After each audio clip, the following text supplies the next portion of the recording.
Hi, everyone. Oh, thank you. Mike Walteri, Principal Analyst. I cover advanced analytics, predictive analytics, streaming analytics, prescriptive analytics, and also Hadoop and Spark as well. And have been looking at this phenomenon, big data phenomenon, for a few years now. And Spark is quite remarkable in what we've seen in the last year. And so I asked myself a question, why? And especially why for the enterprise, and here's 5 reasons I came up with. I always like to, start with the business. So the first reason is a business reason, and that's customers and customer experience. The first reason that customer experience is a top priority for enterprises. And we've seen that in our surveys over and over again. We surveyed 3,000 business leaders, and you can see their top priorities: customer experience, improving the product. Right, and Spark's link to that is really the data science about improved customer experiences, about recommendation engines, all the data science that is focused on customers. And if you go to the presentations throughout here, the Netflix and even the presentation we were just at, many of those use cases are totally focused on that customer. And really what's behind this is hyper-personalization. Right? Every company, to improve that customer experience, they want to create a more personal relationship. And I don't know if you attended the Netflix presentation, but they said that their goal was to turn on, for a customer, to turn on Netflix and it just starts streaming exactly what you want. And so I asked my wife what that is. I said, if I just turned it on, what would I want? And she said, Billions. You guys watching Billions on Showtime? Isn't it awesome? But she was able to answer that question for me because she knows me so well, right? So that's what these companies are trying to do. They're trying to get to know their customers so well so that their recommendations can get much better, next best action on those customers.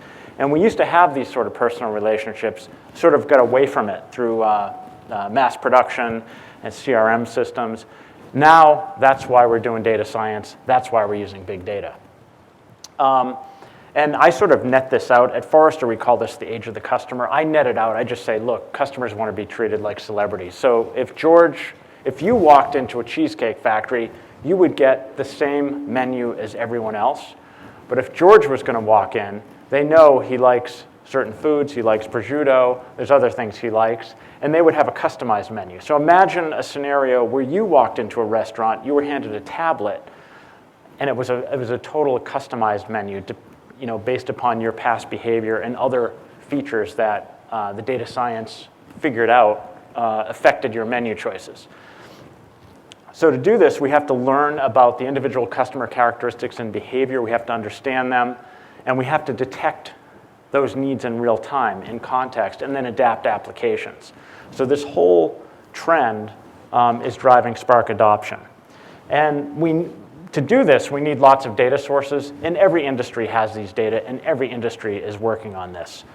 We did survey enterprises just to see how much data they think they have, and I know these are big buckets, but there's plenty of data, right? And we have another survey instrument where we ask them how much data they're actually analyzing, and I think it was 12% in 2014, it was 17% in 2015. So there's still a lot of data that's being left unanalyzed.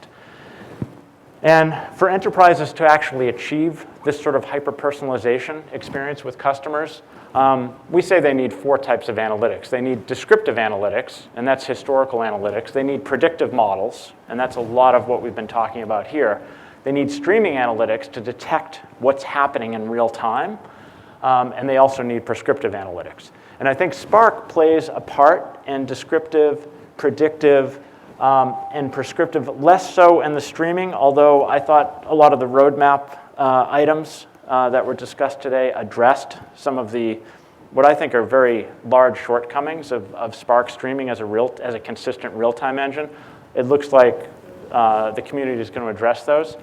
But these other categories are certainly strong for Spark. Most companies have invested in that in the descriptive, the BI analytics, the SQL and historical analytics. They're starting to invest on the other side, and I think Spark is a big part of that. You can see this data between 2014 and 2015. I think it's really interesting to see the momentum and how enterprises are talking about what technologies they're using. I mean, just look at predictive. What is that, 31% in 2014, 48%, right? So there's a lot of at least reported momentum from enterprises in using these other forms of advanced analytics. So tremendous amount of momentum.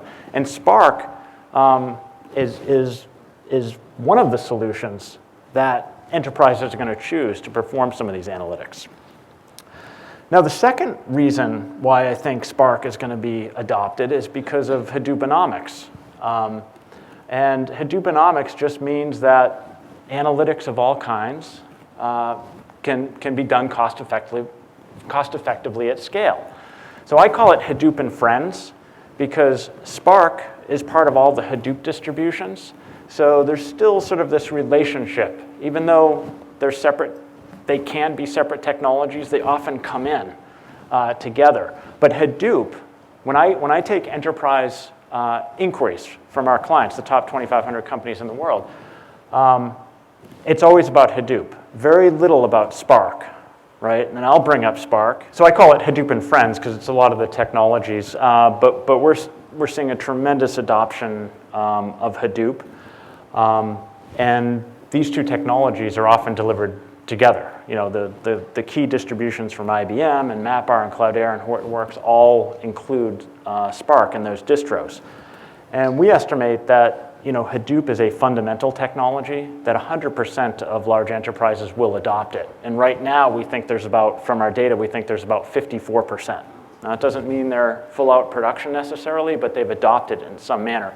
So this is probably the biggest way right now that Spark makes it into enterprises, piggybacked on top of Hadoop. And the thing is, Hadoop is designed for volume. That's really what it was designed for, right? Because it's a disk-based system. It's storage, but it's also processing. And Spark was really designed for speed. So these are sort of complementary things, right? Because Spark doesn't have its own file system. Hadoop has a file system. So it's very convenient for Spark to be co-located on Hadoop nodes. So if you have an 80-node Hadoop cluster, you have an 80-node Spark cluster.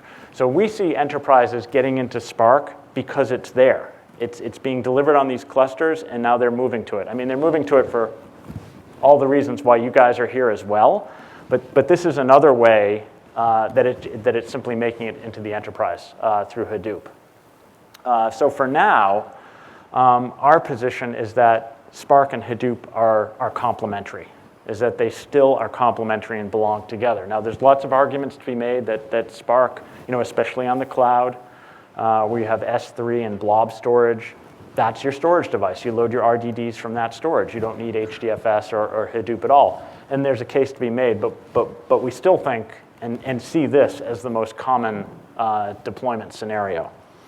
Now, I wrote a paper on this, and I said, okay, well, these two are together, right? They're married, and I sort of think about it as Kim and Kanye, who are married. But a lot of celebrity marriages, they start, very lovingly, but they always don't last. So I think of Spark and Hadoop in that way. So anyway, whatever you think that means. About Hadoop and Spark, I don't know, think about that. So the third reason that I think enterprises are adopting Spark is because of this thing I call perishable insights. There are some insights that occur in a business or about a customer that you have to act on right now, okay? Most of these talks about data science have to do with some sort of after-the-fact analysis with some sort of model that will be used later on historical data. But there's some insights and some analytics that must be acted upon now. And how many companies are actually capturing these perishable insights? So companies are trying to do this, and they're trying to do this with streaming analytics platforms. They're trying to do it with Hadoop. They're trying to do it with Spark. So this is really a trend about real-time insights. And these perishable insights can have exponentially more value if they're captured and acted upon in that moment, right? And you can think of, in your business, algorithmic trading. If you're a finance house, right, there's some information that occurs, and if you don't trade on that information, it's gone, right? Customer. A customer does 3 clicks on a website looking for products. Okay, you might want to act on that in some way, display some content or ad, it's gone. So perishable insights have to be captured. And all data is born fast. We all talk about data, it's like sitting here in some repository, whether it's HDFS or a data warehouse, but all data is born in an instant, and so it potentially has value in that instance. But analytics is usually done much, much later. And why wait? Why not do the analytics on that data right away, right now? And if you can do that, you can do things like, and I talked to a major credit card company that says it takes them 15 minutes to detect fraud because of all the processing they have to do for each transaction. What if you could detect it right now, right? You change the game in terms of fraud detection. What offers could you make to these customers right now in the moment if you knew that they just walked by a store and you knew that they just moved into a new house, for example? So to capture these perishable insights, you need much faster model building, much faster scoring. You need to be able to ingest streaming data. And the fact that Spark is built in memory, memory is generally 58,000 times faster than disk. So that's pretty fast, and that's what you need to capture perishable insights. And this is sort of the classic diagram of Hadoop versus Spark. So this desire to build models faster and to do it in a memory platform because it's faster is another thing that's driving that adoption. And when we ask companies, again, how much memory they have, how much data they have, it's no big deal. Why not just pop it all in memory? You know, it's really not that big a deal. Memory costs are going down. The memory that many companies have is not huge, especially for certain analytical jobs. So it's totally reasonable to think about an in-memory platform in terms of capturing those perishable insights. 73% of companies that we surveyed also said that they're interested in some in-memory platform. Doesn't just mean Spark, it can mean other things that are in memory.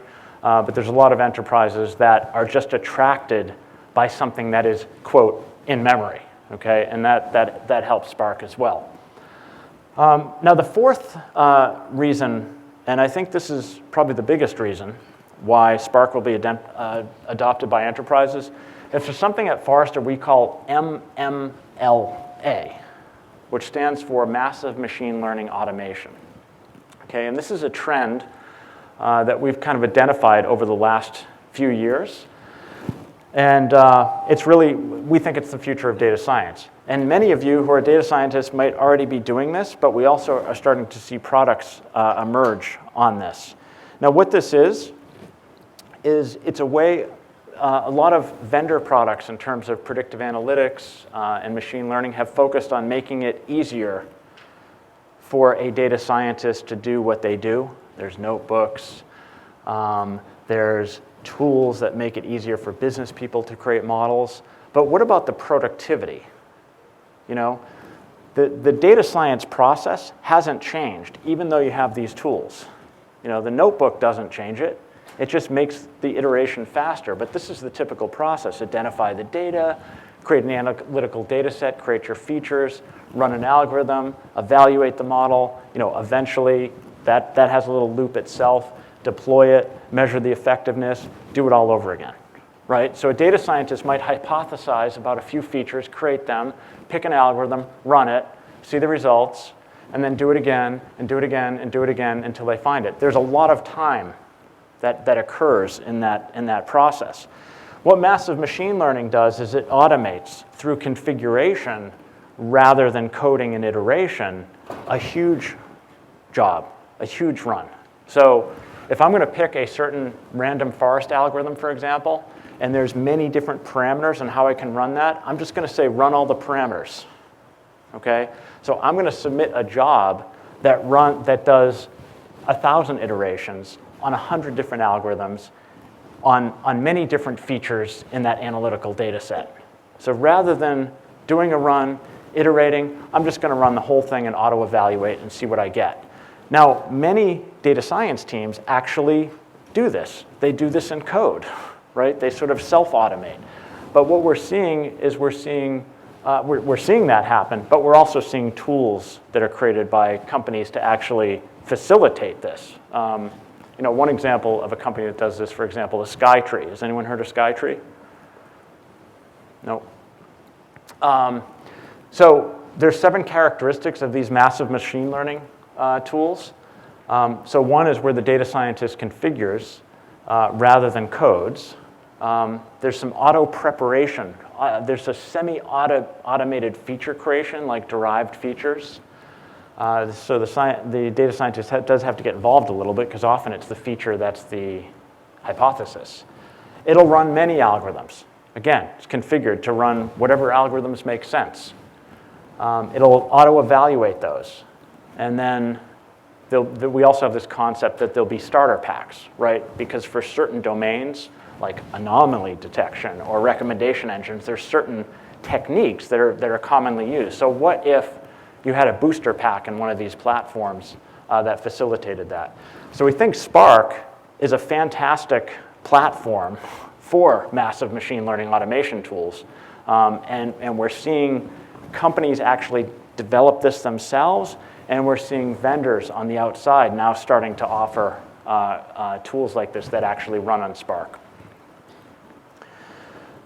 And so the final reason why we think Spark is being adopted in enterprises is, again, the open source model, right? There's a lot of innovation that's being done in the community, and now that innovation isn't just being championed by one company, Databricks, but now we've got IBM creating the Spark Technology Center. Because I'm an analyst, I talk to many vendors. There's many vendors who are connecting into Spark. There's MemSQL, who has a product called Streamliner that connects their database into Spark. So there's a whole ecosystem that has now of vendors that have now made a commitment to Spark, and that's just reinforcing the pace of innovation for Spark as well. So the bottom line is that overarching age of the customer, that's those celebrity experiences that companies want to create, that's sort of the driving force behind big data, and I think Spark and Spark as well. And companies, most of them have descriptive analytics, but they're just starting to do predictive, streaming, and prescriptive. So there's a lot of investment being done in there. Spark's a good platform for that. Ultimately, it's about finding insights, whether it's models, and to do that, you need this continuous pipeline. Spark's an ideal platform for that. So we sort of see a very general architecture here of Spark dealing with sort of the fast information and the modeling, Hadoop storing the data and doing probably ETL, and then sort of this virtuous loop of learning with the massive machine learning automation. So those are our 5 reasons, and thanks for attending. And I guess I could take a couple of questions if there are any.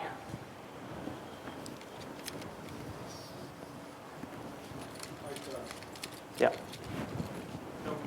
Customer analytics and operational intelligence, right? This whole IoT space, Yeah. operational intelligence is another use case category that's different from obviously customer analytics. Mm-hmm. You didn't touch upon that. What's your Yeah. take on that part? Yeah, so I think the question was, I sort of focused on the customer analytics, and I did because our data showed that was one of the top priorities. But it's a great question about IoT, right? And IoT analytics. That is a very hot topic as well. And we did do a survey and we asked companies, what types of data do you have? And 6 months ago, they reported that they had lots of IoT data, right? And a lot of that is data that's been reclassified. Now they know how to label it. And I think IoT has lots of customer use cases, but we see a ton of industrial IoT use cases in predictive maintenance and those sort of applications. So I think it's critical, and I think it will drive adoption as well, but I wanted to highlight the priorities that we saw through the survey. Mike, you mentioned Skytree. Their auto model data sheet describes what's essentially just a grid search, which everybody can do. Are they actually able to automate across multiple algorithms? Yes.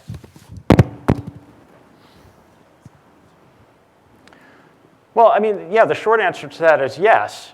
And all of us in the room, at least those of us who are programmers, can create some automation too, right? We could say, you know, I want to run this k-means with these parameters, or I want to do this regression with these parameters. So we can create our own little automation tool and just submit it as a job.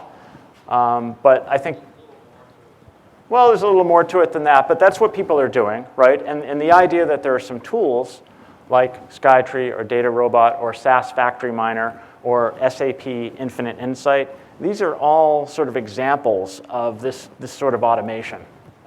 In fact, the SAP, SAP acquired a company called KXEN. You know, the criticism, and that did a lot of automation behind the scenes, ran multiple algorithms, but it was a black box. You didn't know what was happening. So, but now we have that sort of automation, and you know what's happening, and you can control what's happening. Any other questions? All right, thanks, Mike. All right, thank you.